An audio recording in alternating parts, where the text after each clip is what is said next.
I wasn't supposed to find this. The county archives smell like a wet animal's breath, humid, sour, and permanent. The air presses against my lungs, sticky as tar, while the fluorescent tubes above sputter in a slow rhythm, each blink briefly plunging me into silence thick enough to hear the paper settling in its boxes. I was there for a completely different reason, researching land rights disputes for a freelance piece, when my hand slipped behind a row of brittle deeds and found a spine where no book should be. It wasn't a book. It was a ledger, bound in leather so sunken and warped it felt like holding the dried skin of something once alive. No title. Just a single word scratched into the cover in a hand so frantic the letters slanted into each other: Doctrina. The lock was long rusted away. Pages inside were damp at the edges, warped from years of moisture, their ink faded to a sickly brown. Each entry began with a date, always between 1894 and 1921, followed by a name, an age, and something that looked like a location code. But halfway down each page, the handwriting stopped abruptly, as if the writer had been interrupted. Below, only a black stroke of ink, thick, deliberate, smothering whatever had been written there. I started flipping faster. The pattern repeated: name, age, location, black bar.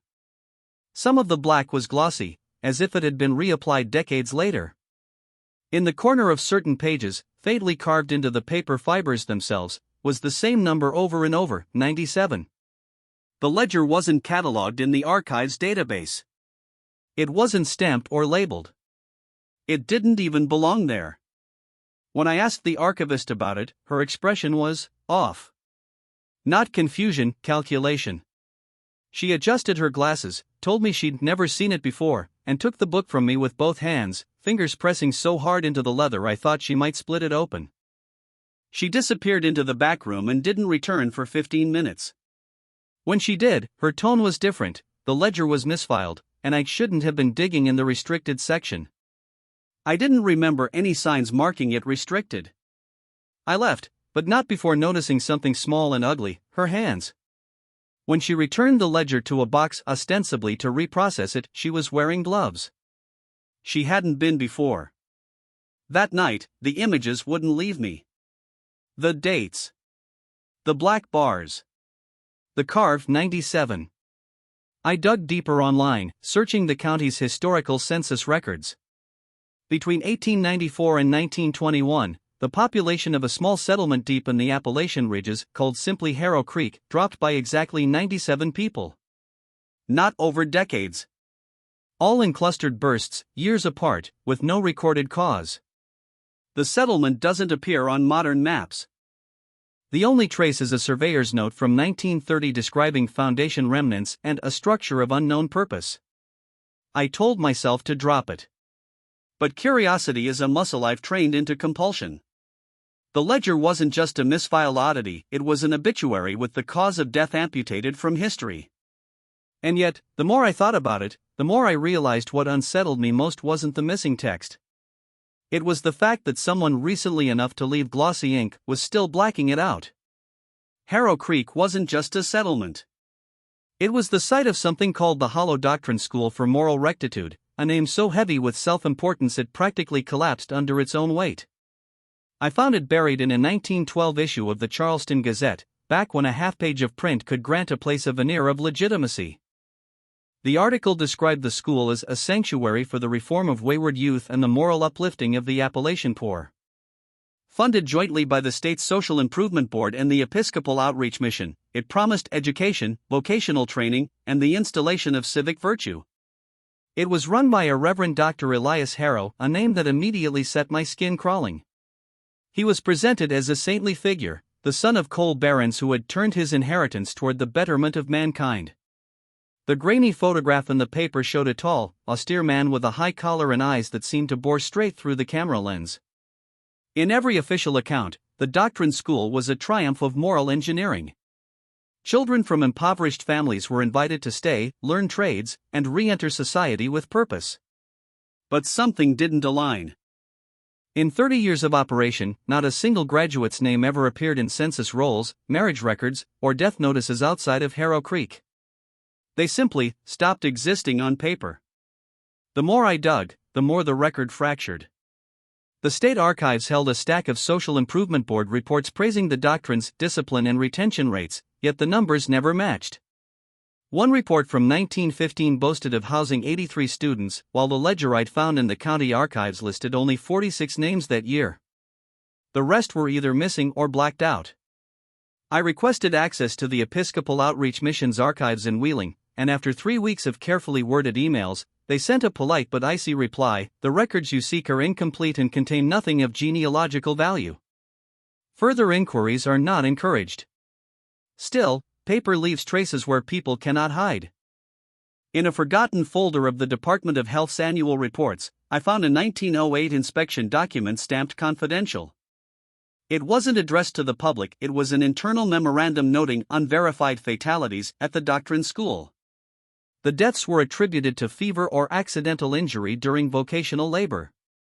But the report's tone was oddly defensive, as if it had been written in anticipation of legal scrutiny. Then there were the interviews. Old-timers in the surrounding counties remembered the doctrine as a place of God's strict mercy. One man, well into his 90s, told me his uncle had been sent there for stealing from the company store and was never seen again, though they sent my granny a Bible with his name on the front.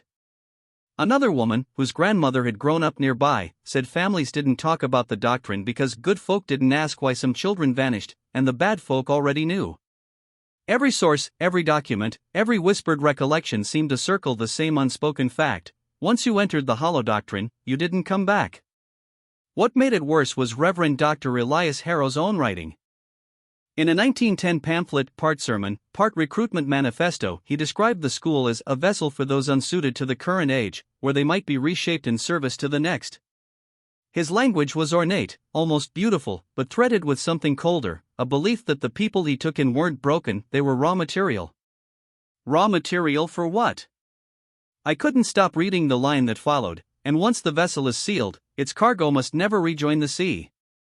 I found them in a weather-stained storage chest in the back room of the Green Hollow County Historical Society, a place so cramped the shelves bowed under the weight of forgotten decades. Inside were letters, dozens written on doctrine stationery, a stiff creamstock, embossed with the school's crest. At first glance, they looked like any correspondence from children to families, thank yous for parcels, brief mentions of daily routines. But after reading a handful, the pattern was unavoidable: the same turns of phrase, the same looping script, the same closing line: "I am learning to be worthy." Some were signed with names, others with only initials. But even the names were slippery. One boy began his letters as Thomas Breyer, then signed as T. Breyer, then just T. before, finally, there was no name at all.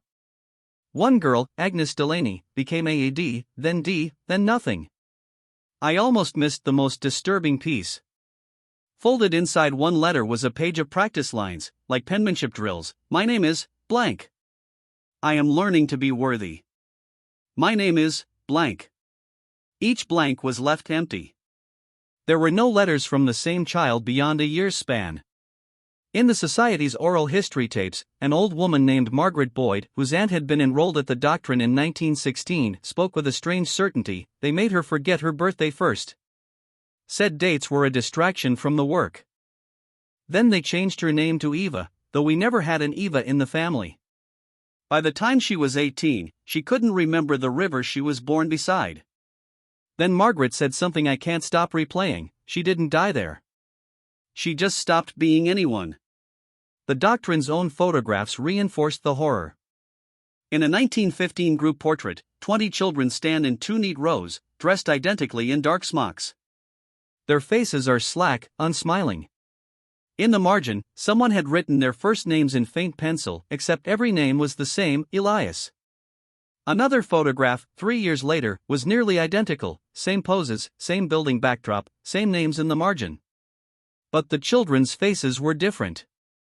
The archivist at Green Hollow mentioned a stonemason in Harrow Creek who'd carved memorials for the town long before the doctrine. His work still survives, though most stones in the old cemetery are chipped and leaning.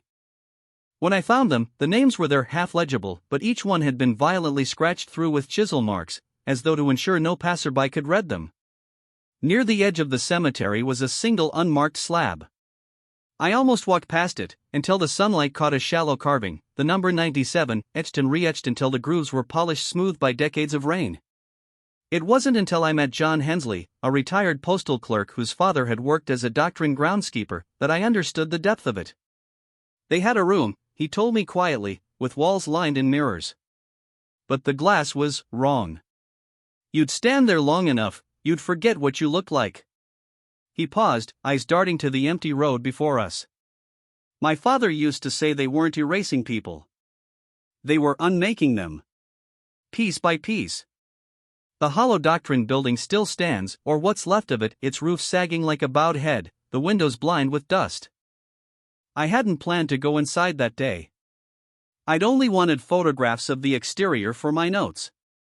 But when I stepped onto the warped porch, the front door gave way under the lightest push, swinging inward on hinges that didn't so much creak as sigh. The smell hit first, mold, iron, and something faintly sweet, like rotting fruit. My flashlight beam caught dust motes swirling in air that had been undisturbed for decades, except, the dust wasn't uniform. There were trails through it, thin and deliberate, like something or someone had walked here recently. The main hall opened into a wide staircase that climbed toward a balcony lined with doors. But the walls, the proportions were wrong. The corridor was too long for the size of the building I'd seen outside. The ceiling dipped slightly, almost imperceptibly, as if pressing downward the farther I walked. It was in one of the side rooms that I found the first anomaly, an elevator shaft with no machinery. Its cage had long been removed, leaving a hollow black throat that vanished into the dark below. Yet from somewhere deep inside, I could hear a slow, rhythmic tapping, like fingernails on metal. The basement door was locked, but the lock was brittle with rust.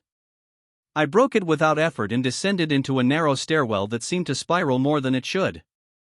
My steps echoed strangely, each footfall answered by a second, fainter one, half a beat behind me. The basement was larger than the ground floor. That shouldn't have been possible. The air was cooler, heavier, and every sound seemed smothered. The walls were brick, but here and there they gave way to raw, chiseled stone, the kind you'd find in catacombs. One chamber was lined entirely with wooden booths, each just wide enough for a person to sit inside. The doors had small slats, like confessionals, but the insides were padded, the padding stained with dark blotches. A stack of journals sat in the corner, their pages brittle but legible. The entries described isolation hours and quieting sessions, where students were kept in darkness for days. One entry mentioned the draft that kept them compliant, likely laudanum or something stronger.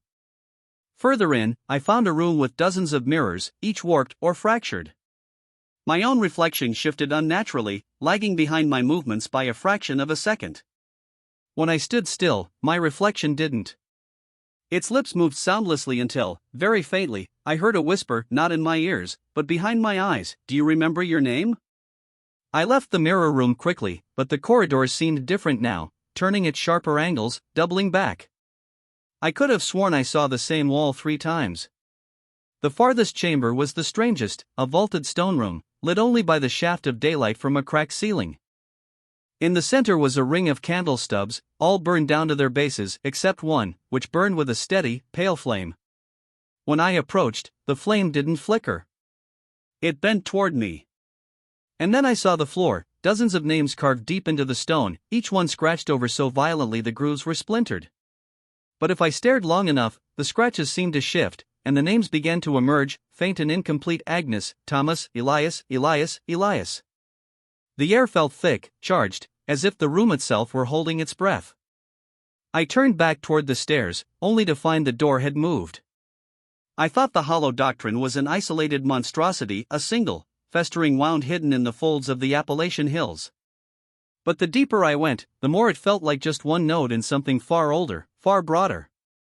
The proof came in a folder I shouldn't have found. In one of the basement's locked cabinets, behind a false back panel, I uncovered a thin, leather-bound registry. Its title was embossed in gold, though the letters had dulled: the Registry of Inducted Wards.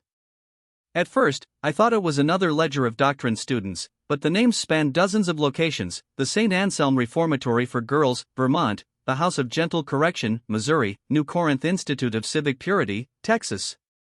Each name was followed by a date of entry, and a column marked disposition. In that column, most entries were just a dash, except for some, marked with a small symbol, an open eye inside a circle. The earliest date was 1832. The latest was 1974. Pinned to the inside cover was a folded map of the United States, dotted with dozens of red marks. Every dot was a facility with a name curiously similar to the doctrine, places promising moral rectitude, civic rehabilitation, restoration of virtue. Most were now gone, demolished or repurposed, their histories swallowed by the same black ink that smothered the doctrines. One set of transfer records chilled me more than anything I'd found in Harrow Creek itself. They showed students being moved between institutions, sometimes across states, without explanation. One child, A.D., appeared in 5 separate facilities over 6 years. Another entry had my own last name. I told myself it was a coincidence. The name Holloway isn't uncommon in these parts. But the initial matched my grandfather's. And the dates fit the years he refused to talk about. Tucked inside the ledger was a single sheet of thin vellum, water-stained but still legible.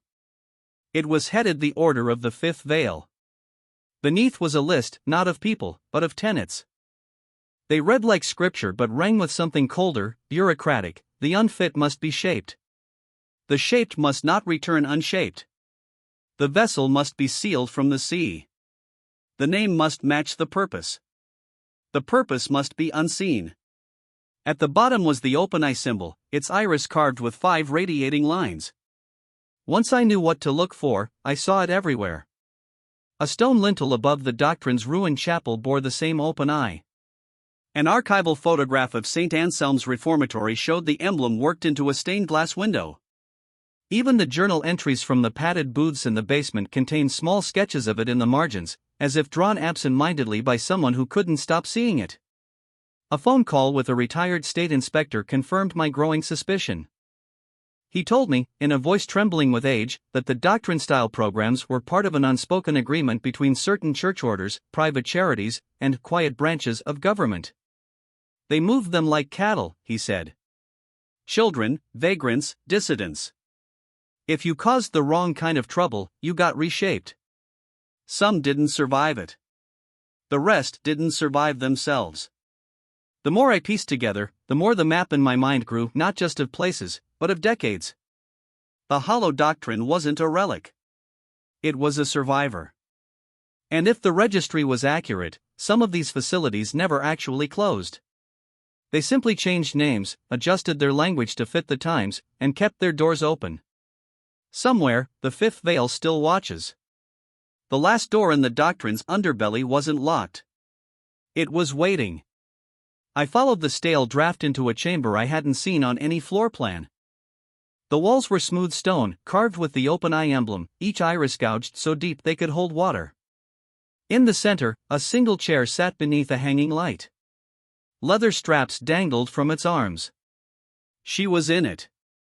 A girl, no older than 12, her hair shorn close to the scalp, her wrists bound to the wood. She didn't thrash. She didn't even seem aware of me until my shadow crossed her lap. Then her eyes lifted, glassy, not from tears but from something stronger. Laudanum, maybe. Or whatever the doctrine used now. On a nearby table was an open record book. Her name was written neatly at the top, E. Calloway. In the disposition column, the ink was still wet. Who did this to you? My voice echoed too loudly in the stone room. Her lips parted, and for a second I thought she wouldn't speak. Then she asked, soft enough to feel more than hear, "Will it matter if I get out?" The question knocked something loose inside me. Because I didn't know the answer. In my bag were the documents, maps, and registries, the sum of everything I'd uncovered about the doctrine and the Order of the Fifth Veil. If I released them, the truth would burn across headlines. Families would learn why their children disappeared. But it wouldn't bring them back. And it wouldn't stop the veil from vanishing deeper, changing names again, starting fresh. The other option, the one I hated myself for considering, was to hide it all, bury the truth so deeply it could never be weaponized against the few survivors still living under false names. Protect them from the flood of recognition that might drown them. A sudden flicker from the corner drew my eyes. There, in the shadows, stood a boy in a dark smock, his bare feet pale against the stone. He wasn't breathing. He wasn't even solid, just enough there for me to see the place where his name had once been embroidered on his collar, now a blank threadbare patch. When he opened his mouth, it was not his voice but dozens layered atop one another. Remember us, or we are gone twice. The girl's eyes were on me again, steady, unblinking. I thought of my grandfather's blank silences about his youth. I thought of the carved names in the candlelit chamber, splintered into unreadable ruin. I thought of the map, dotted red, still growing. My hand shook as I pulled the bag off my shoulder. Inside, the files felt heavier than their paper weight. I had to choose, be their historian or their shield. I made my decision. In the old chapel upstairs, I laid the files in a circle around the last lit candle, the same pale, steady flame I'd found days before in the vault below. The girl sat beside me, her head lolling gently against the wood. One match was all it took. The paper curled, the ink bled, and the candle's light danced higher, devouring the words I'd spent months piecing together. The open eye emblem blackened, then split.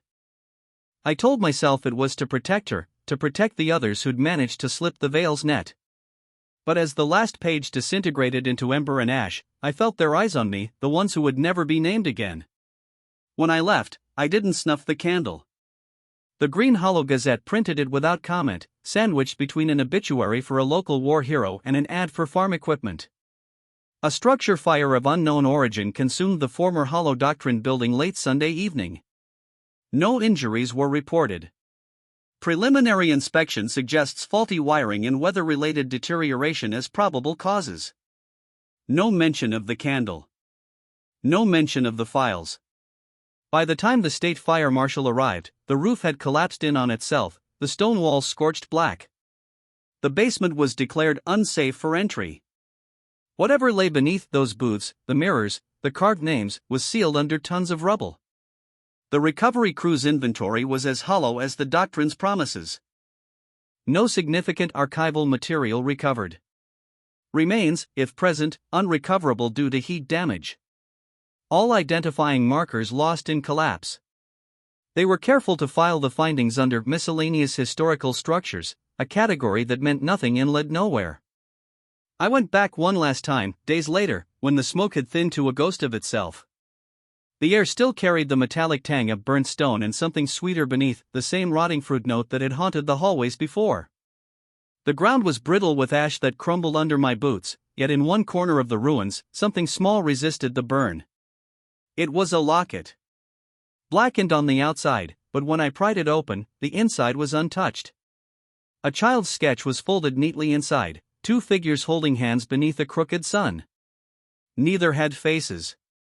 On the back, in faded pencil, was a single sentence in that looping, identical script I knew too well: I am learning to be worthy. I slipped it into my pocket without thinking, as though hiding it could protect it, or me, from whatever weight it carried. The town moved on quickly. Within a week, a county development plan proposed turning the site into a heritage walking trail. The words Hollow Doctrine never appeared in the proposal. No one mentioned the Order of the Fifth Veil, the registry, the map. And the girl E. Calloway was nowhere to be found. Not in shelters, not in police reports, not in hospitals. Sometimes, late at night, I think I see her in my peripheral vision, a small figure standing just beyond the lamplight, head tilted, watching. If I turn too quickly, she's gone. But if I wait, the air shifts, cooler, heavier, and I hear it again, behind my eyes. Do you remember your name? I've stopped answering. I'm not sure the truth would hold if I said it out loud. When I left the Gazette's archive room for the last time, I passed the same shelf where this began. The space where the warped ledger had been was empty, except for a faint imprint in the dust. My fingers itched to brush it clean, but I didn't. I already knew what I'd see there, the word carved into the leather, frantic and slanted. I wasn't supposed to find this. And yet, it found me. 2.